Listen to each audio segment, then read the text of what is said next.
Hi friends, అందరికీ నమస్కారం. Friends, ఈ వీడియోలో బంగాళాఖాతంలో అల్పపీడనం అనేది ఏర్పడిందండి. వీడియోలోకి వెళ్ళి పూర్తి వివరాలు తెలుసుకునే ముందు మన ఛానల్ సబ్స్క్రైబ్ చేసుకోండి, మీ ఫ్రెండ్స్ అండ్ ఫ్యామిలీకి షేర్ చేయండి. ఇక లేట్ చేయకుండా టాపిక్ని స్టార్ట్ చేద్దాం. తెలంగాణలో నేటి నుంచి జూలై 8 వరకు విస్తారంగా వర్షాలు కురిసే అవకాశం ఉందని వాతావరణ శాఖ అంచనా వేసింది. నైరుతి రుతుపవనాలు చురుగ్గా కదులుతుండటంతో పాటు ఉపరితల ఆవర్తన ప్రభావం తెలుగు రాష్ట్రాల్లో వాతావరణ వేగం మార్పు ఉందని చెప్పారు. ఈ నేపథ్యంలో తెలంగాణలో పాటు ఆంధ్రప్రదేశ్ ప్రజలు కూడా రాబో వారం రోజుల పాటు అత్యంత అప్రమత్తంగా ఉండాలని వాతావరణ కేంద్రం అధికారులు స్పష్టం చేశారు. కొన్ని జిల్లాల్లో ఉరుములు మెరుపులతో కూడిన భారీ వర్షాలు పడతాయని, మరికొన్ని చోట్ల గంటకు 40 నుంచి 50 కిలోమీటర్ల వేగంతో బలమైన ఈదురుగాలు వీస్తాయని హెచ్చరించారు. ముఖ్యంగా వాతావరణ మార్పుల ప్రభావం మొదటి 2 రోజుల్లో తీవ్రంగా ఉంటుందని అన్నారు. ఉత్తర, తూర్పు తెలంగాణ జిల్లాలపై దీని ప్రభావం ఎక్కువగా అనిపిస్తోందని చెప్పారు.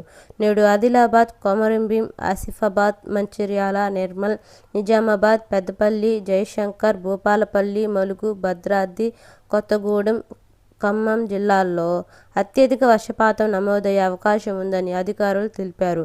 ఇదే సమయంలో రాజధాని హైదరాబాద్తో పాటు రంగారెడ్డి, మేడ్చల్, మల్కాజ్గిరి, సంగారెడ్డి, మెదక్, కామారెడ్డి, నల్గొండ, సూర్యాపేట జిల్లాల్లో గంటకు 30 నుంచి 40 కిలోమీటర్ల వేగంతో గాలులు వీస్తూ ఆకాశం మేఘామృతమై ఉరుములు మెరుపులతో కూడిన జల్లులు పడే అవకాశం ఉన్నట్లు చెప్పారు. జూలై 3, 4 తేదీల్లో కూడా వర్షాల తీవ్రత కొనసాగుతుందని చెప్పారు. జూలై 3 ఆదిలాబాద్, ఆసిఫాబాద్, మంచిర్యాల, నిర్మల్, నిజామాబాద్ జిల్లాల్లో భారీ వర్షాలు కురుస్తాయని అంచనా వేశారు. జగిత్యాల, రాజన్న సిరిసిల్ల, కరీంనగర్, మహబూబాద్, వరంగల్, మహబూబ్ నగర్, నాగర్ కర్నూల్, వనపర్తి, నారాయణపేట, గోగులాంబ, గద్వాల్ జిల్లాల్లో ఈదురుగాలుల తీవ్రత ఎక్కువగా ఉందన్నారు.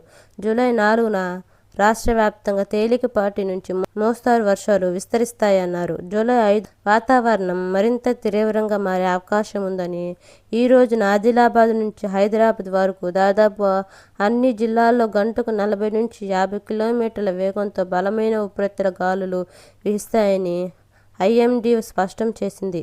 నిరంతరాయంగా కురిసే భారీ వర్షాల వల్ల లోతట్టు ప్రాంతాలు జలమయం కావడం, డ్రైనేజ్, వాహనదారులు ప్రమాదాలకు గురయ్యే జాగ్రత్తగా ఉండాలన్నారు. బలమైన గాలుల కారణంగా పాత ఇళ్లు, బోర్డింగ్లు, విద్యుత్ స్తంభాలు, వృక్షాలు కూలిపోయే ప్రమాదం ఉందన్నారు. దీనివల్ల విద్యుత్ సరఫరాకు, తాగునీటి వ్యవస్థకు ఆటంకాలు ఏర్పడవచ్చని చెప్పారు.